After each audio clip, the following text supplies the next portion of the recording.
Good evening, everyone. Welcome back to another episode of Klepper's Corner, where we sift through the political chaos to find those moments that make you go, wait, what? Tonight, we're questioning the choice of JD Vance and looking at the latest shenanigans from Trump's Entourage.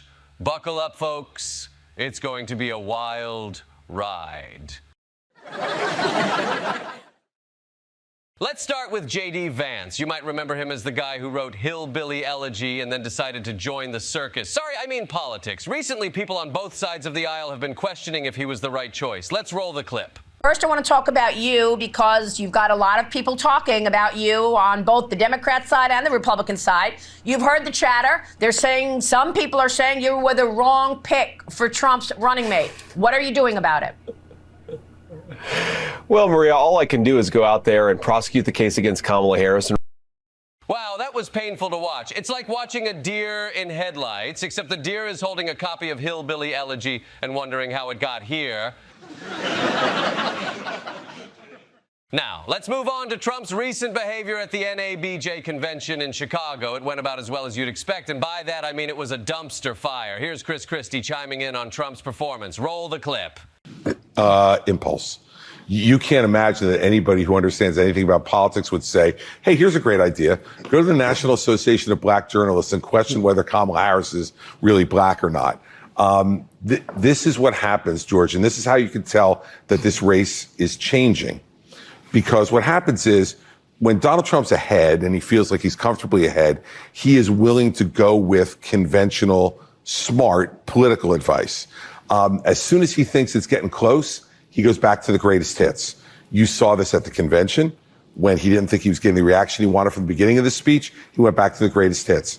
You saw it at the NABJ, and you saw it last night in Atlanta. Attacking the Republican governor. Right. Now, here's Brian Kemp, who he has attacked mercilessly since 2020.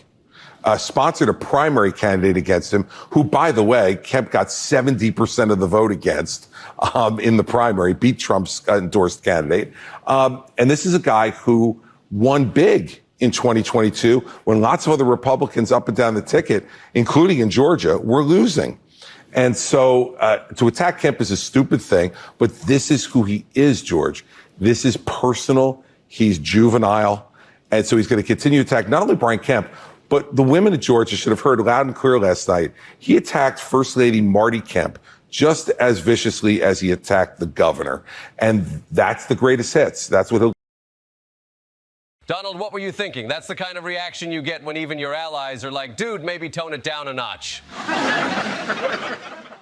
Now, let's talk about the people surrounding Trump. It's like he collected the weirdest action figures and brought them to life. You've got JD Vance, who seems perpetually confused. Chris Christie, who's always hungry for more, literally and metaphorically. And then there's Rudy Giuliani, who looks like he was thawed out from a cryogenic chamber just in time for another bizarre press conference. And who could forget Mike Lindell, the MyPillow guy, who somehow turned from selling pillows to peddling conspiracy theories. I mean, if you told me 5 years ago that a pillow salesman would become a political figure, I'd say you were dreaming on one of his pillows. And let's not forget Trump himself. He's like a reality TV star who never got the memo that the show was canceled. He's the guy who keeps crashing the party, except it's the same party, and he's always in the spotlight. So to everyone wondering if JD Vance was the right choice, or why Trump's entourage is so bizarre, I have to say it's like watching the weirdest, most dysfunctional family reunion ever. And you can't look away because it's just too entertaining.